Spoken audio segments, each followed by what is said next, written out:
Bientôt 16h, merci d'être avec nous sur BFM TV. Dans l'après-midi info, la une de l'actualité, au moins un mort et 10 blessés à Beersheva en Israël. Une attaque terroriste combinée a eu lieu aujourd'hui avec coups de feu et coups de couteau dans divers lieux de la gare centrale de la ville. L'assaillant a été neutralisé, un attentat qui survient à un moment tout sauf anodin pour Israël. Nous serons sur place à Beersheva dans un instant avec Dominique Marie. Un moment tout sauf anodin puisque demain Israël commémorera la pire attaque terroriste de son histoire qui avait provoqué la sidération dans le pays le 7 octobre de l'année dernière.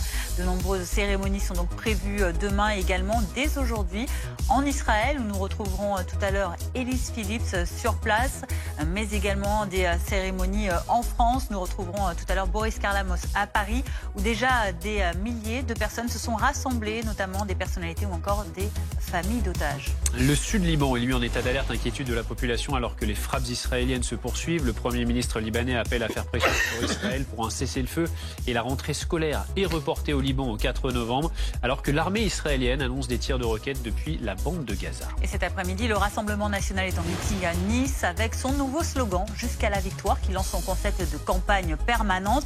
Et en son discours, Marine Le Pen a rappelé son objectif, un parti unique, une grande union nationale, avec en ligne de mire la présidentielle de 2027, voire d'ici là d'éventuelles élections anticipées.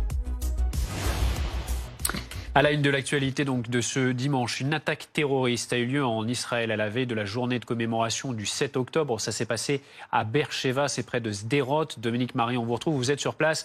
Dominique, c'est une attaque combinée avec coups de couteau et coups de feu. Le dernier bilan est d'au moins un mort et 10 blessés. Oui, effectivement, un lourd bilan. Une jeune femme âgée de 25 ans qui est décédée suite à des coups de feu. Et puis, évidemment, ces 10 blessés que vous évoquez. Il faut comprendre qu'ici, Beersheva, c'est une très grande ville, 200 000 habitants. On est dans l'est d'Israël. Et puis, le terroriste a ciblé un endroit où il y a beaucoup de passages. C'est cette gare ici qui se trouve derrière moi. C'est une gare routière.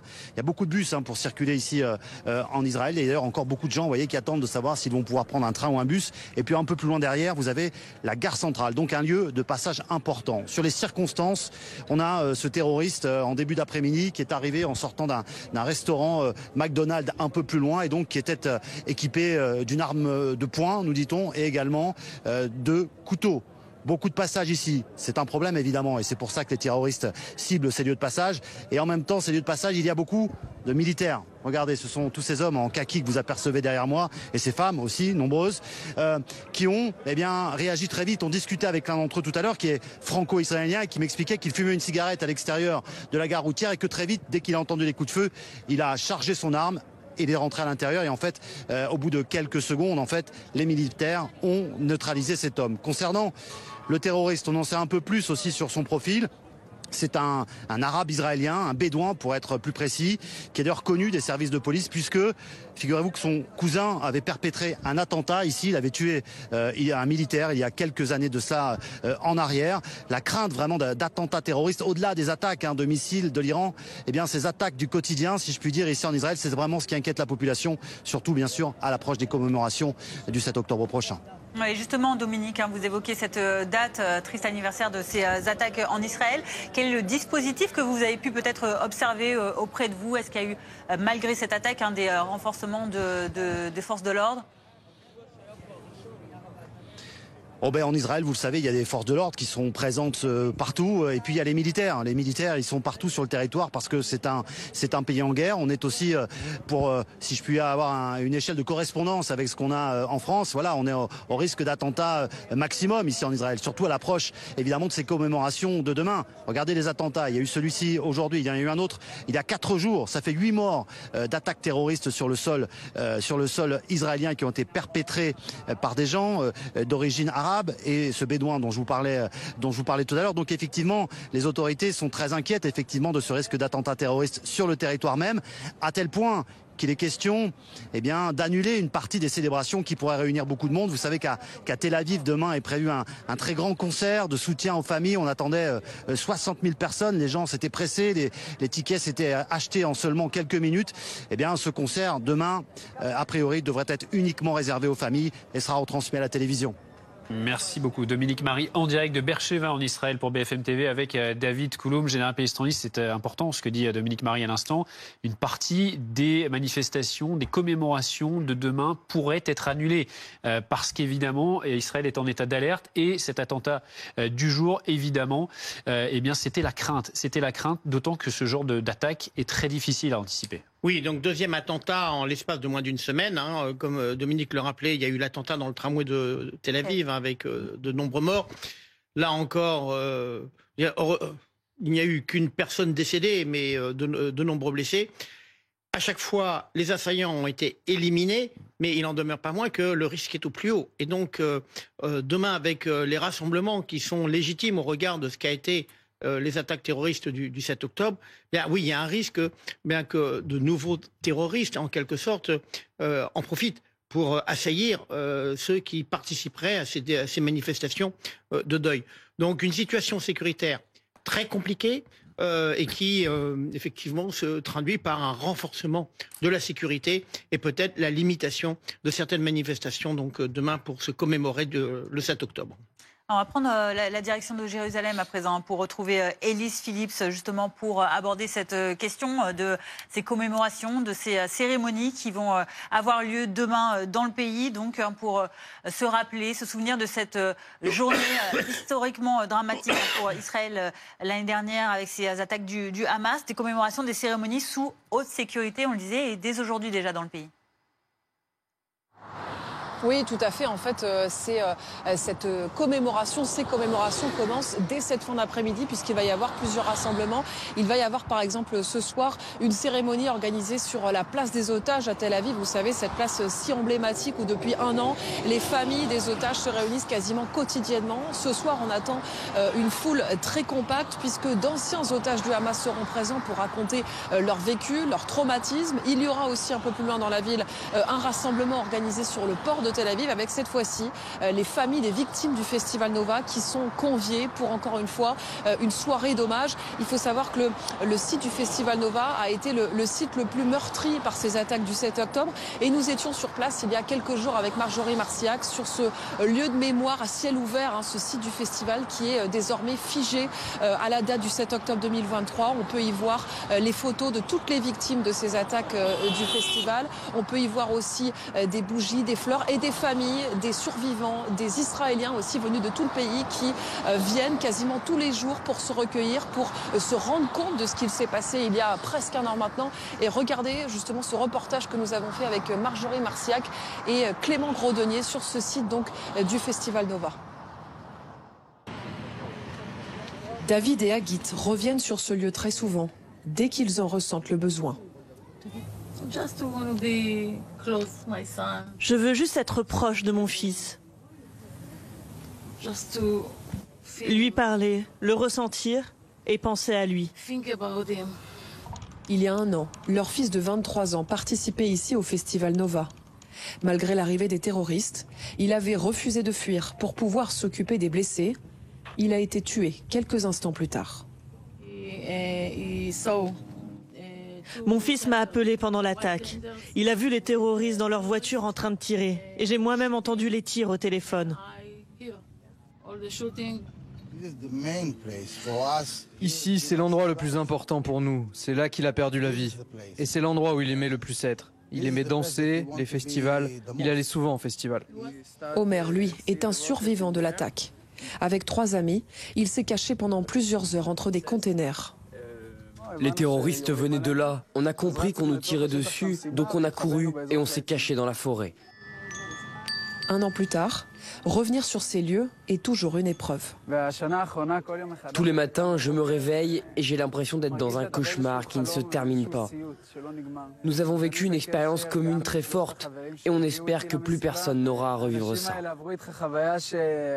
Le site du Festival Nova, où 364 personnes ont été tuées, un lieu devenu un mémorial à ciel ouvert, tandis qu'à 5 km à peine, la guerre continue de faire rage à Gaza. Ce reportage donc d'Élise Phillips et de Marjorie Marcillac. Une image également à vous montrer. Regardez des familles et proches d'otages détenus par le Hamas qui bloquent une route de Tel Aviv pour réclamer leur libération à la veille des commémorations des attaques du 7 octobre. Ouais, des commémorations qui ont lieu, on vous le disait, également en France et dès aujourd'hui. C'est là qu'on va vous retrouver à Paris. Boris Karlamov, vous êtes place Fontenoy, près de l'UNESCO. On est dans le 7e arrondissement de Paris. C'est là qu'un grand rassemblement a lieu aujourd'hui, un rassemblement de solidarité avec Israël, en présence de personnalités, mais aussi de proches d'otages notamment. Oui, absolument. Un rassemblement en solidarité à ces 1205 victimes côté israélien de ce massacre perpétré par le Hamas il y a quasiment un an, jour pour jour sur le territoire israélien. Ils sont plusieurs milliers de personnes autour de moi à écouter ces différentes prises de parole. Il y a de nombreuses personnalités, le président d'ICRIF, Yonatan Arfi, mais également Eli Korshia, président du Consistoire de France. Bonjour Monsieur Korshia. Bonjour. En quoi ce rassemblement il est important aujourd'hui à J-1 du massacre perpétré par le Hamas en Israël? Il est important parce que nous avons vécu il y a un an un moment historique à la fois pour Israël, pour le Proche-Orient et pour le monde entier. C'est le premier pogrom au XXIe siècle qu'Israël a vécu sur son territoire avec, vous l'avez dit, 1200 personnes qui ont été massacrées, assassinées dans ces villages autour de la bande de Gaza, ces villages israéliens qui se sont réveillés à l'aube avec des terroristes qui sont venus, qui ont pénétré dans les maisons, qui ont tué, qui ont violé. Et vous l'avez dit aussi, ce festival de musique Nova.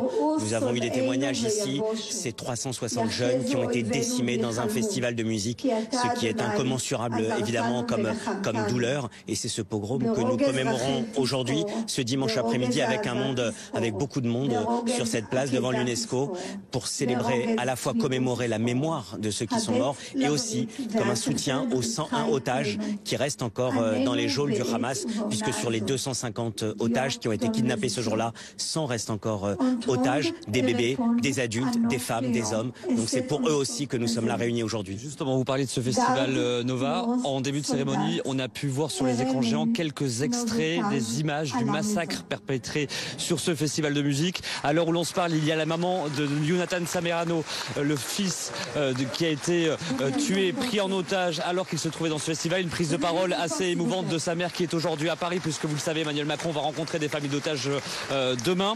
C'est important de revoir ces images terribles. Il y a eu un silence assourdissant tout à l'heure pendant qu'on voyait ces images. Bien sûr, vous savez, même si on ne diffusera pas beaucoup d'images, il fallait quand même quelques images pour se rappeler l'atrocité de ce qui a eu lieu, ce pogrom qui a eu lieu le 7 octobre au matin, notamment dans ce festival de musique où tous ces jeunes étaient rassemblés pour danser, pour chanter. C'est un petit peu à l'échelle d'un pays comme Israël, comme s'il y avait eu 10, 15 Bataclans comme nous l'avons connu dans notre pays en 2015. Donc c'était important qu'il y ait effectivement ces images. Et puis vous le voyez, Idan Rachel, un chanteur de la world music israélienne. Très engagé israélien. Artiste engagé, artiste de la world music, artiste qui respire la liberté en Israël et dont le répertoire fait venir des gens de toutes les cultures, de toutes les origines. C'est ça aussi le message qui est donné autour de ce rassemblement aujourd'hui. Merci Eli Korshia, merci beaucoup d'avoir témoigné sur BFM TV. Un artiste très engagé israélien qui s'apprête donc à chanter. Il y a eu différentes prises de parole. Il y a eu il y aura tout à l'heure des prières pour rendre hommage à toutes ces victimes, alors que cela fait quasiment un an, jour pour jour, que le Hamas a donc perpétré ces massacres. La présence du chanteur Enrico Macias ou encore du chanteur Amir qui tout à l'heure pourront se produire sur scène, avec donc plusieurs milliers de personnes rassemblées aujourd'hui dans le 7e arrondissement parisien.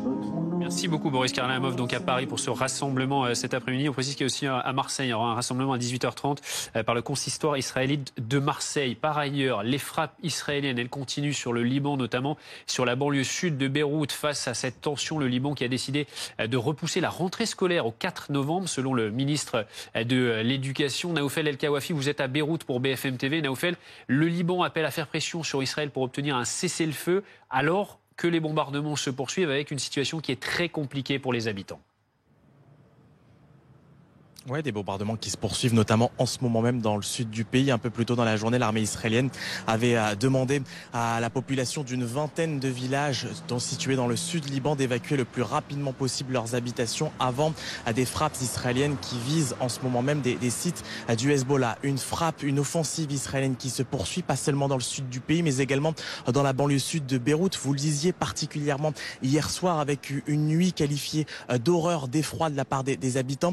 Peut-être même la plus violente de ces derniers jours, avec plusieurs détonations, une trentaine de frappes, des détonations très fortes qu'on a pu entendre nous avec Sonia Reynaud, qui ont même d'ailleurs fait trembler les fenêtres de notre hôtel. Une boule de feu également pendant plusieurs longues minutes qu'on a pu apercevoir envahir le ciel de la capitale libanaise. Ces frappes, vous imaginez bien, elles provoquent la terreur de nombreux habitants qui ont tout simplement aujourd'hui du mal à dormir, à fermer les yeux une fois la nuit tombée, de peur que ce scénario se reproduise tous les jours de manière quotidienne. L'armée israélienne, elle de son côté, a expliqué que ces frappes dans la banlieue sud de Beyrouth hier ont visé des cibles du Hezbollah, mais également des sites de munitions.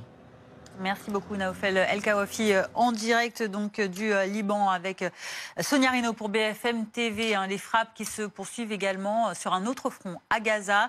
Israël qui dit encercler la ville de Jabalia au nord de la bande de Gaza. L'armée israélienne estime notamment que le Hamas y reconstruit ses capacités opérationnelles dans cette zone. L'armée israélienne qui déploie des troupes supplémentaires dans les environs de la bande de Gaza à l'approche donc de ces commémoration du 7 octobre. On est en direct avec Qatar Aboudia. Bonjour, consultant géopolitique, spécialiste du Moyen-Orient. D'abord, sur ce point, sur Gaza, Israël qui frappe la zone de Jabalia, car elle craint que le Hamas y reconstruise ses capacités opérationnelles. Oui, bonjour. Il y a une crainte même à la veille du 7 octobre qu'il y aura une action donnée à partir de Gaza, mais aussi, comme vous dites, une reconstitution de forces de Hamas. L'armée israélienne n'a pas réussi donc à réduire suffisamment les capacités de Hamas dans certaines zones, et il y a toujours un moyen de reprendre les combats. Mais c'est vrai que les capacités de Hamas sont très diminuées aussi. Les Israéliens ne peuvent pas rester sur le terrain. Pour cela, ce sont des opérations ponctuelles, comme cette opération pour ne pas subir une autre fois une surprise comme le 7 octobre. Alors, affaiblir les capacités du Hamas, comme vous le disiez, c'est notamment tenter de débusquer ce numéro 1 du Hamas, qui lui est toujours activement recherché. Oui, je pense que ce numéro 1, il est dans le tunnel, mais il prend les otages avec lui. Tous les otages apparemment sont avec lui et il devient de plus en plus radical. Après l'attaque iranienne contre Israël, il croit que tout est possible encore, et pour cela, les Américains disent qu'ils ferment toute la porte à toute négociation. Qatar Aboudia, il y a également au Liban, on le voit, ces frappes israéliennes qui se poursuivent. Israël qui dit également qu'il y a des tirs de roquettes qui viennent depuis la bande de Gaza. Comment est-ce que vous voyez l'évolution de la situation, sachant qu'il y a aussi la préparation de la part d'Israël d'une riposte contre l'Iran? Oui, il y a plusieurs fronts, et sur le front libanais, c'est le peuple libanais qui paye le prix, c'est le Liban qui paye le prix. Il y a une destruction massive, comme il l'a décrit votre correspondant. Il y a des nuits d'horreur à Beyrouth et sa banlieue. Et pour le moment, comme à Gaza, les objectifs déclarés d'Israël, c'était la destruction ou la réduction de Hamas, la libération des otages et aussi l'élimination de l'autorité de Hamas sur cette bande. Et on constate bien, malgré tous les efforts israéliens, que ces objectifs ne sont pas réalisés d'une façon intacte. Et au Liban, l'objectif de faire revenir les gens du nord d'Israël aussi devrait être lié, malgré toute la force de frappe israélienne, à un accord politique. Le grand problème, il réside aussi dans la méthode de Netanyahou et aussi dans l'absence de l'État libanais. Car enfin, s'il n'y a pas d'interlocuteur libanais, si l'armée libanaise n'est pas capable, et pour cela, il faut que la communauté internationale concentre ses efforts pour restaurer l'État libanais et soutenir l'armée libanaise et faire de sorte de faire un état d'armistice ou de paix réelle pour que cette zone du monde reste en paix. Merci Qatar Abou Diab pour ces précisions. Et on rappelle évidemment que BFM TV, vous le savez, est en Israël pour vous faire vivre ces commémorations avec toutes nos équipes, tous nos invités, et notamment ce soir autour de Benjamin Duhamel sur place en direct de Tel Aviv. Ce sera à partir de 18h. À 16h18, on parle maintenant de politique en France avec ce meeting de rentrée qui a eu lieu à Nice pour le Rassemblement national et qui a prévu d'en faire un par mois avec un nouveau slogan, jusqu'à la victoire. Sophie Dupont, vous êtes sur place en plein procès des assistants parlementaires du Rassemblement national, le parti qui entend donc continuer à faire campagne, une campagne permanente. Ça a commencé tout à l'heure avec le discours de Marine Le Pen. Exactement, et c'est maintenant Jordan Bardella qui est en train de s'exprimer, qui est en train de terminer son discours. Les deux leaders du RN qui ont pris la parole donc tour à tour pour lancer un seul message à leurs militants qui sont réunis ici à Nice. Le lancement de la campagne permanente avec, vous l'avez dit, ce nouveau slogan que vous voyez derrière Jordan Bardella, jusqu'à la victoire. Marine Le Pen, elle a commencé son discours avec cette phrase: les Français, les aspirations des Français ont été ghostées, a-t-elle dit, mais nous ne sommes pas là pour le déplorer, mais pour agir car la campagne commence ici. Même message de Jordan Bardella, la patronne des députés du RN, qui a ciblé ses opposants politiques, Jean-Luc Mélenchon et son parti de la brutalisation, a-t-elle dit, Emmanuel Macron et son parti de technocrates. Elle a aussi ciblé son nouvel adversaire, le parti unique, qui va, selon elle, de Laurent Wauquiez à Jean-Luc Mélenchon en passant par Emmanuel Macron. La triple candidate à la présidentielle qui a insisté longuement sur ses fondamentaux, l'ordre et la sécurité, mais aussi beaucoup sur les finances publiques. Elle a dénoncé un navire France qui prend l'eau. Écoutez Marine Le Pen à la tribune. En réalité, l'effort budgétaire que notre pays va devoir faire pour redresser les finances publiques sera sans doute à terme de plus de 110 milliards d'euros. Selon une note du Trésor, une somme considérable qui représente l'ensemble des budgets de l'éducation et de la défense réunis. De tels montants donnent le vertige pour tout bon père ou toute bonne mère de famille qui veille aux finances de son ménage ou d'une entreprise. Cette litanie de chiffres inquiétants sonne comme le compte à rebours d'une vérité que la Macronie ne peut plus dissimuler par des artifices. Ils ont ruiné la France et ils ont menti aux Français.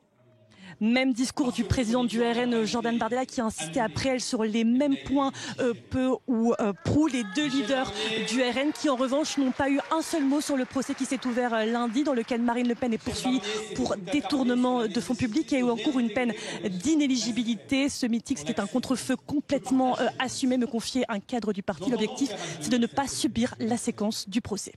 Merci beaucoup Sophie Dupont en direct de Nice pour BFM TV. Restez avec nous dans un instant, nous retournerons en Israël à la veille des commémorations du 7 octobre. Une attaque terroriste a eu lieu à Beersheva. Le bilan est de 1 mort et 10 blessés. Nous serons sur place dans un instant.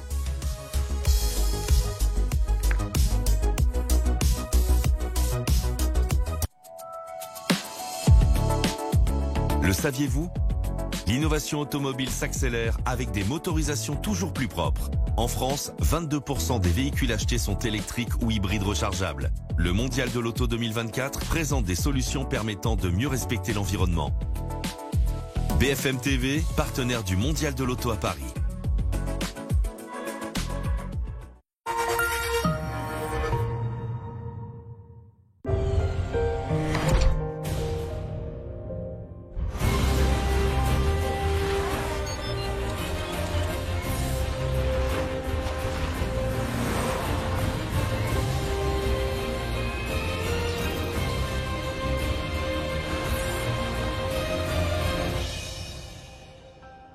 Nouveau Suzuki Vitara hybride, conçu pour l'action. Voici des fleurs. Ces fleurs, c'est Valentine qui les prend en photo. Là, c'est parfait. Grâce à la fibre de SFR Business, elle peut l'envoyer à Yann en un clin d'œil. C'est pour son site, parce que Yann est fleuriste. Et parce que son site internet est sécurisé, Yann peut vendre ses compositions en toute sérénité à ses nombreux clients. Comme par exemple à Lucie, qui peut maintenant donner de jolis cours de yoga en ligne à tous ses élèves grâce au Wi-Fi 6 et à ses fleurs. Avec la boxe fibre et ses experts proches de chez vous, SFR Business vous accompagne pour développer votre activité. Vous savez pourquoi chez Carglass on vous demande votre numéro d'immatriculation? Eh ben regardez notre stock là. Ça nous permet d'identifier tout de suite votre pare-brise pour l'envoyer dans le centre que vous avez choisi. C'est pour ça que chez Carglass, on peut vous donner un rendez-vous très rapidement. Et en plus, vous n'avez rien à avancer, quel que soit votre assureur. Alors si vous avez une urgence sur votre pare-brise, réservez tout de suite sur carglass.fr. Ou appelez-nous au 3044, l'appel est gratuit. N'oubliez pas, carglass.fr ou appelez le 3044. En plus en ce moment, Carglass vous offre une trousse à outils Noroto. Carglass répare, Carglass remplace. Les amis, je vais vous montrer en 20 secondes la composition d'un colis comme j'aime. Dans chaque colis, il y a 4 valisettes. C'est facile, ça fait une par semaine. Dans chaque valisette, les repas de la semaine. 7 petits déjeuners. Les céréales. 7 déjeuners. Oh, le chili con carne. 7 collations et 7 dîners. Ensuite, c'est simple. Vous mettez le cerveau sur off, vous suivez le menu et vous perdez du poids. Et en plus, cette semaine, profitez de notre offre flash. Moins 100 € sur votre premier colis. Allez, on n'attend pas là. On va sur le site comej'aime.fr. Comej'aime.fr. Et on n'oublie pas le .fr. C'est important .fr.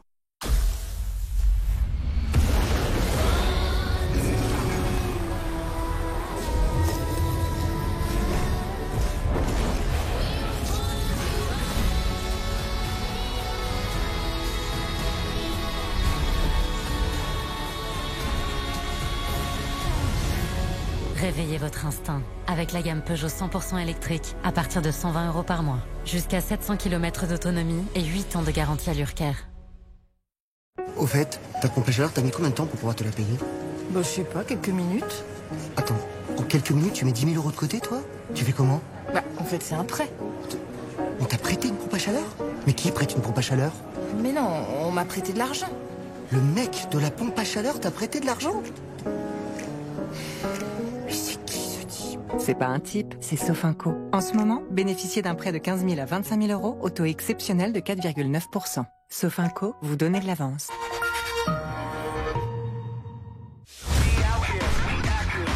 Parfois, c'est en allant là où personne ne peut vous suivre que vous devenez la personne à suivre. Enfin, à moins de partir vraiment trop loin. Nouvelle Jeep Avenger, maintenant disponible en hybride.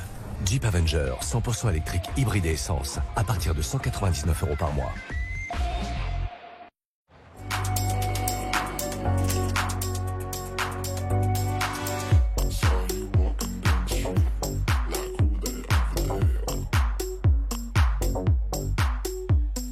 Nous sommes le futur de la banque. Et message à nos amis banquiers. Bon courage pour suivre le rythme. Téléchargez Revolut gratuitement et rejoignez les 40 millions de clients qui vivent déjà dans le futur. Voici des fleurs. Ces fleurs, c'est Valentine qui les prend en photo. Là, c'est parfait. Grâce à la fibre de SFR Business, elle peut l'envoyer à Yann en un clin d'œil. C'est pour son site, parce que Yann est fleuriste. Et parce que son site internet est sécurisé, Yann peut vendre ses compositions en toute sérénité à ses nombreux clients. Comme par exemple à Lucie, qui peut maintenant donner de jolis cours de yoga en ligne à tous ses élèves grâce au Wi-Fi 6 et à ses fleurs. Avec la boxe fibre et ses experts proches de chez vous, SFR Business vous accompagne pour développer votre activité. Hello les amis, j'ai une offre flash, rien que pour vous. Comme j'aime vous offre 100 € de réduction sur votre premier colis. Oui, 100 €. Attention, cette offre n'est valable que jusqu'à ce dimanche, le dimanche 6 octobre. Alors, en plus de vous régaler et perdre du poids, profitez d'une réduction de 100 €. On fonce, on n'attend pas, on va directement sur comej'aime.fr, et on profite des 100 € de réduction. Pour profiter de notre offre, dépêchez-vous. Elle est valable seulement cette semaine jusqu'au dimanche 6 octobre. Alors rendez-vous sur comej'aime.fr.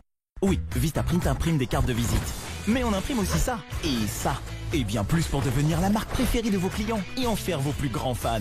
Tout s'imprime sur Vistaprint.fr. Découvrez Amame, le nouvel album de Yuri Buenaventura.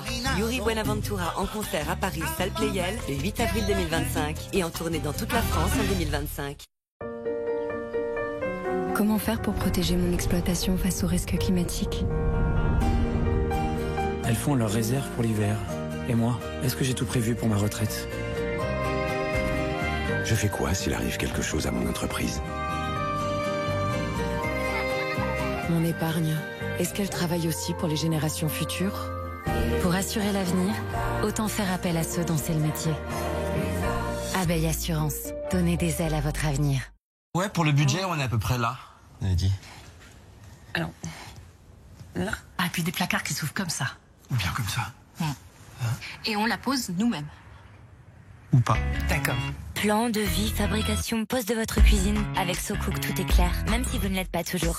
SoCook, des cuisinistes pas comme les autres.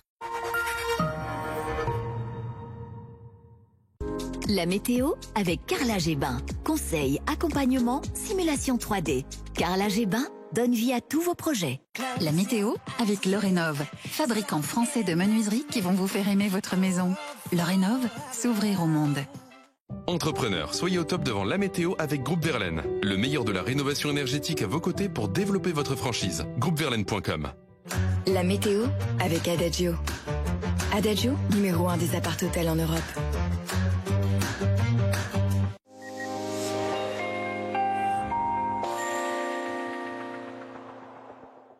La période de temps calme aura été de courte durée, beaucoup d'instabilité pour ces prochaines heures. Une météo sous surveillance, on va retrouver déjà aujourd'hui, ce dimanche, beaucoup d'agitation sur l'ouest, une dégradation qui est arrivée, des nuages, des pluies. Et tout cela, dans le courant des prochaines heures, va avoir tendance à se décaler vers l'est. Et on va justement surveiller ce qui va se passer parce qu'on va passer dans un flux de secteur sud et on a beaucoup d'humidité, d'air chaud qui vont remonter de Méditerranée. Donc déjà, un ciel chargé au lever du jour pour votre lundi matin, des nuages et des pluies, donc ce vent est également bien sensible.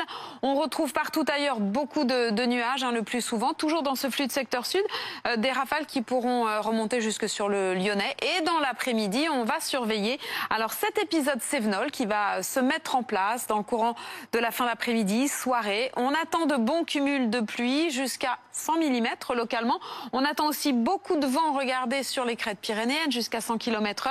Et puis on va surveiller aussi un autre axe très perturbé du sud-ouest en remontant sur le massif central, sur la Bourgogne, des averses orageuses, de la grêle. Donc là aussi, ce sera vraiment à surveiller. Donc un temps très agité pour la journée de demain et ce n'est pas fini car votre mardi et votre mercredi le seront également. En attendant, les températures pour demain matin, des valeurs stationnaires comprises entre 11 à Cherbourg jusqu'à 18 degrés. À l'opposé, 18 degrés, ce sera pour Nice. Il fera 14 à Paris et dans le courant de l'après-midi, on est dans un flux de secteur sud, donc ça remonte.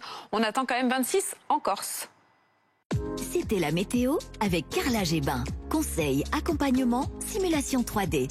Carrelage et Bain donne vie à tous vos projets. C'était la météo avec Lorénov, fabricant français de menuiseries qui vont vous faire aimer votre maison. Lorénov, s'ouvrir au monde. Rejoindre le mouvement de la rénovation énergétique. C'était la météo avec Groupe Verlaine. Pour devenir franchisé dans les énergies renouvelables. Groupe Verlaine. C'était la météo avec Adagio. Adagio, numéro 1 des appart-hôtels en Europe. Il est 16h30, bienvenue sur BFM TV. Si vous nous rejoignez à la une de l'après-info, au moins un mort et 10 blessés à Beersheba en Israël. Une attaque terroriste combinée a eu lieu cet après-midi avec des coups de feu, des coups de couteau également dans divers lieux de la gare centrale de la ville. Un attentat qui survient à un moment tout sauf anodin. Nous retrouverons sur place à Beersheba Dominique Marie pour BFM TV. Sécurité maximale à la veille des commémorations de la première année écoulée depuis les attentats meurtriers du Hamas en Israël. Cérémonie prévue dans divers lieux en Israël, mais aussi en France, et ce, dès ce dimanche. À la veille des commémorations de ces attaques sur Israël, les frappes israéliennes, elles continuent. Au Liban, où la rentrée scolaire est reportée au 4 novembre, mais aussi à Gaza, où une mosquée a notamment été touchée, faisant une vingtaine de morts. Aujourd'hui, le point sur les combats dans ce journal. Nicolas Tenzer nous accompagne cet après-midi, professeur de géostratégie à Sciences Po. Et puis le RN en meeting à Nice ce dimanche avec son nouveau slogan « Jusqu'à la victoire », le parti qui se dit en campagne permanente.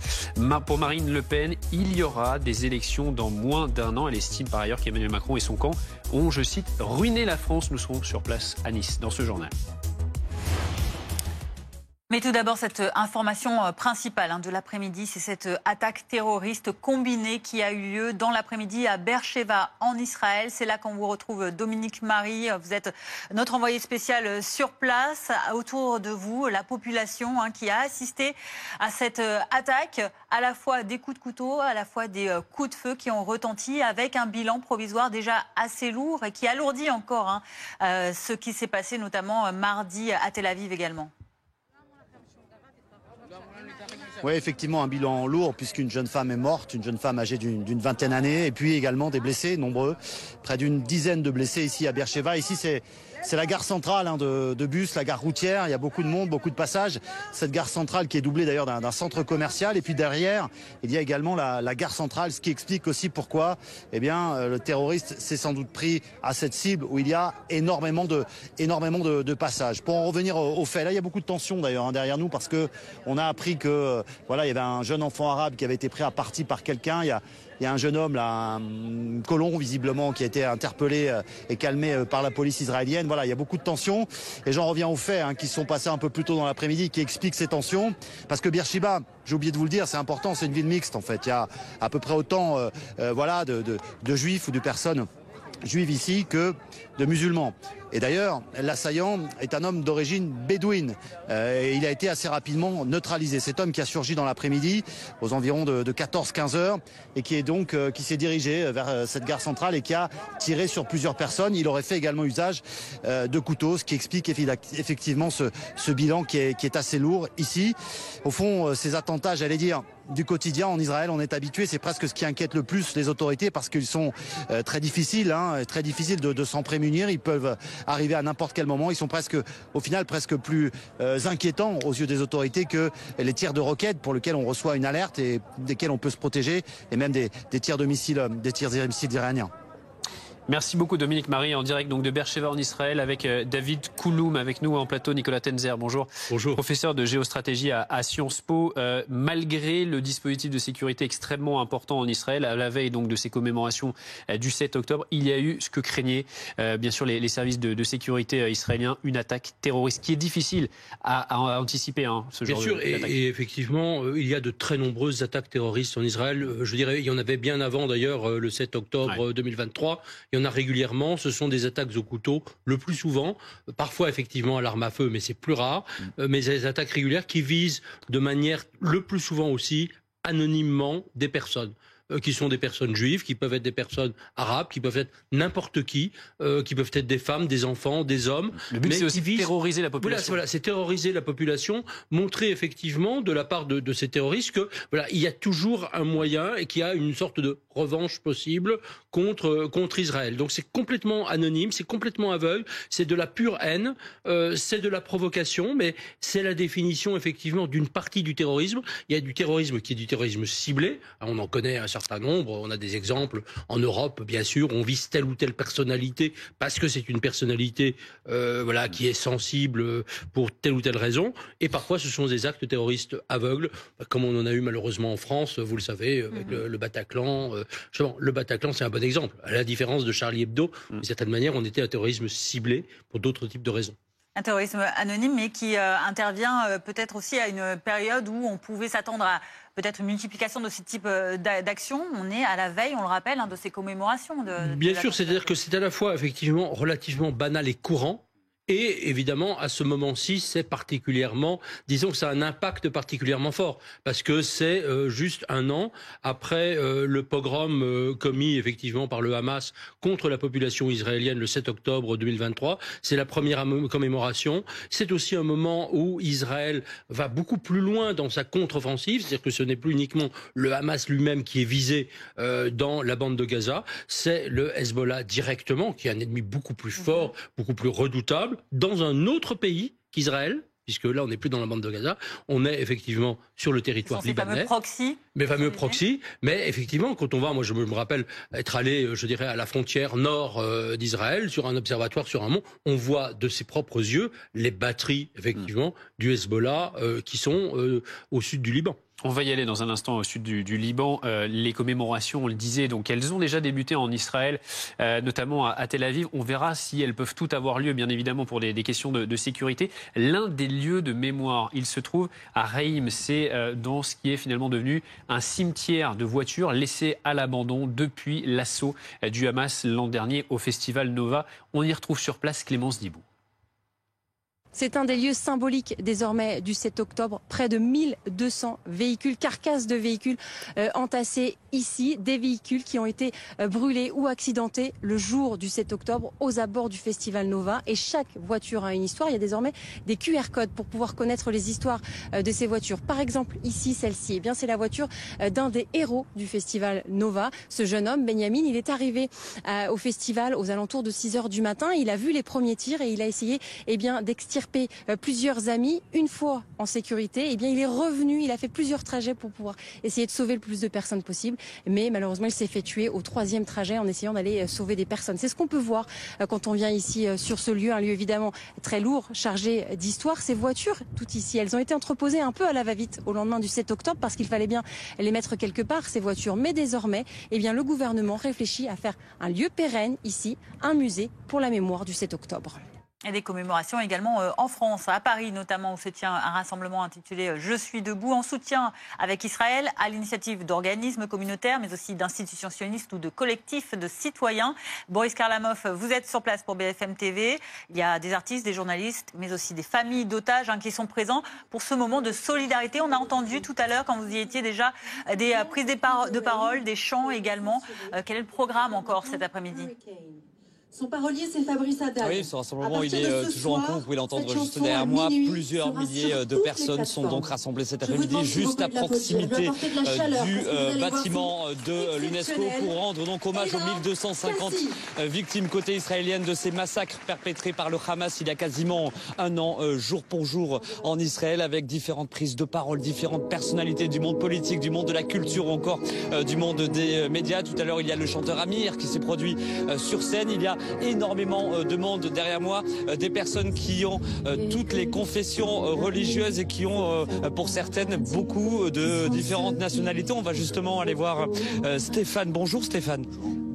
On est quasiment un an jour pour jour après le massacre perpétré par le Hamas. Pourquoi est-ce que c'était important pour vous de venir ici cet après-midi ?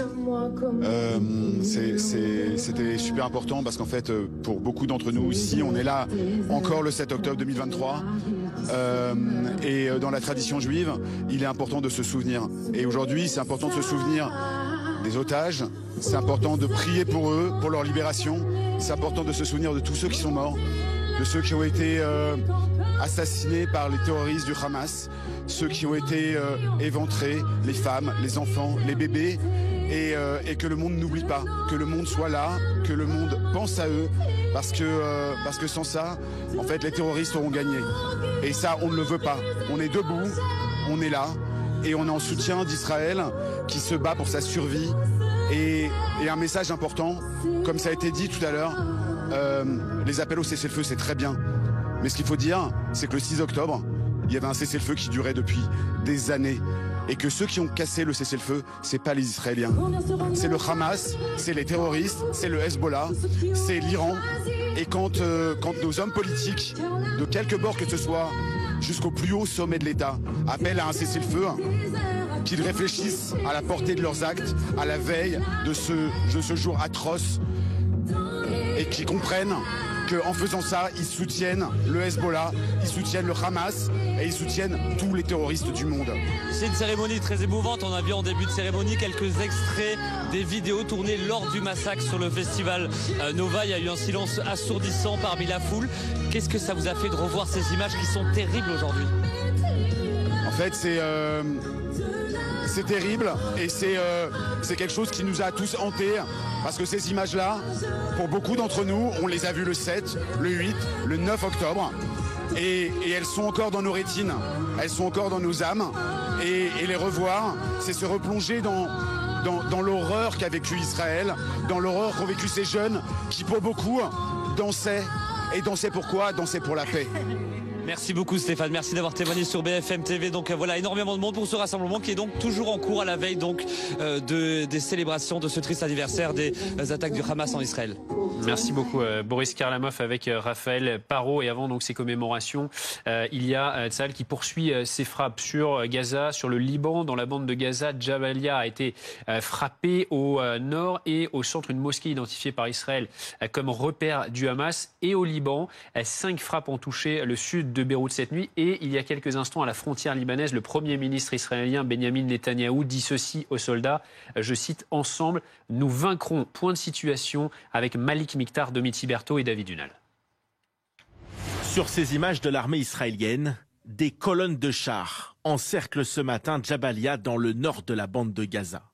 Tsahal affirme que le Hamas y reconstruirait ses capacités militaires. Si ces derniers jours le regard s'est détourné de l'enclave, les bombardements israéliens, eux, continuent.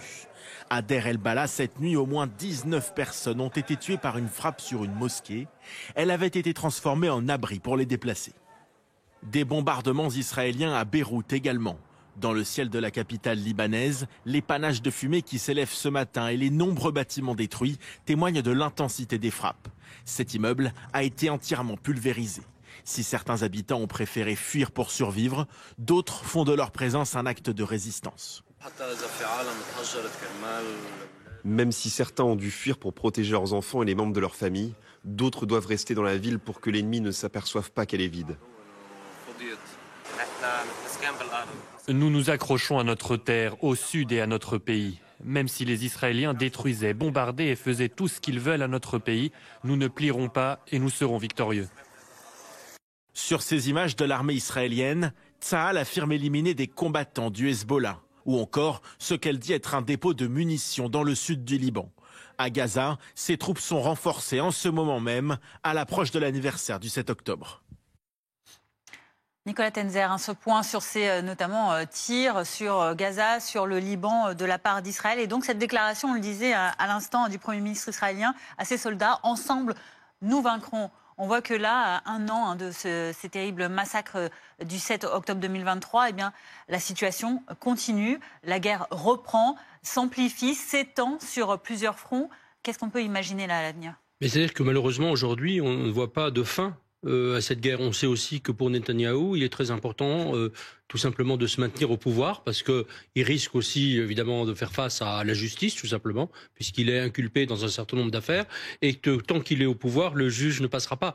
Donc il sait qu'il a une forme de légitimité aujourd'hui parce que après tout, après effectivement les massacres du 7 octobre, répliqués sur le principe, j'entends, envers le Hamas dans la bande de Gaza, c'est légitime.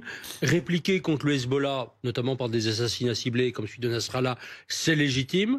Donc il a l'impression qu'il va pouvoir gagner le soutien de la population israélienne, mais en même temps derrière, ça veut dire aussi crime de guerre. C'est le cas à Gaza, même si encore une fois le principe de la riposte était nécessaire. Il est allé trop loin, je dirais, dans ses méthodes avec des bombardements malheureusement indiscriminés. Et là, le Liban, est-ce qu'il va se contenter de quelques frappes sur des terroristes comme ça, comme on sait, sur des leaders du Hezbollah, voire même sur des leaders du Hamas, comme ça s'est fait aussi, on l'a vu au sud Liban, dans la région de Tripoli, parce qu'ils étaient réfugiés tout simplement là, ou bien est-ce qu'on va avoir une opération terrestre d'ampleur? Mais ça veut dire aussi, du côté israélien, beaucoup plus de morts. Déjà, vous avez eu quand même beaucoup de victimes dans l'opération à Gaza. Vous avez commencé à en avoir un certain nombre, malheureusement trop élevé, dans les opérations au Liban. Si ça continue, ça veut dire aussi de nombreux soldats israéliens tués. Et puis ça veut dire aussi l'opprobre de la communauté internationale. Alors aujourd'hui, bien sûr, les États-Unis, concrètement, ne peuvent rien faire. Ils appellent au cessez-le-feu, ils disent à Israël de ne pas viser un certain nombre de cibles, notamment les dépôts pétroliers en Iran. Mais quel est aujourd'hui leur pouvoir? Quelle est la marge de manœuvre du président Biden? Elle est très faible parce qu'il y a un électorat juif qui compte, bien évidemment. Quant à la France, effectivement, elle fait entendre sa voix, mais avec quand même un effet assez limité, malheureusement, je dirais, dans le processus. Donc, on a l'impression qu'il y a une sorte de fuite en avant qui peut être très dangereuse, qui n'est pas complètement illégitime non plus, mais on ne sait pas ce que ça va donner. C'est-à-dire qu'Israël sait conduire une guerre, gagner une guerre et surtout gagner la paix, c'est quand même beaucoup plus difficile. Merci beaucoup Nicolas Tenzer d'avoir été avec nous. Et à l'occasion des commémorations du 7 octobre 2023, ne manquez pas notre émission spéciale sur place en Israël dès 18h ce soir, un an de guerre au Proche-Orient autour de Benjamin Duhamel qui sera à Tel Aviv. Tous nos éditorialistes, nos invités sur place pour donc suivre cet événement. l'événement autour donc de Benjamin Duhamel. Politique en France à présent avec ce meeting du Rassemblement national à Nice cet après-midi, annonciateur d'une campagne permanente du parti dont le nouveau slogan porte le nom Jusqu'à la victoire. Et en plein procès des assistants parlementaires européens du Rassemblement national, Marine Le Pen s'est exprimée pendant une demi-heure, s'attachant surtout à montrer que désormais il faut compter avec le RN. Démonstration de force, chiffres à l'appui. 11 millions de Français nous ont fait confiance.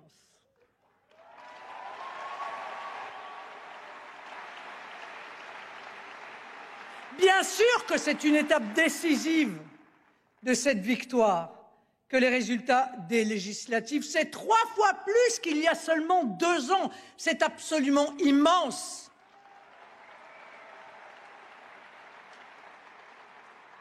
Grâce à ce résultat, le RN est désormais et de très loin le premier parti de France.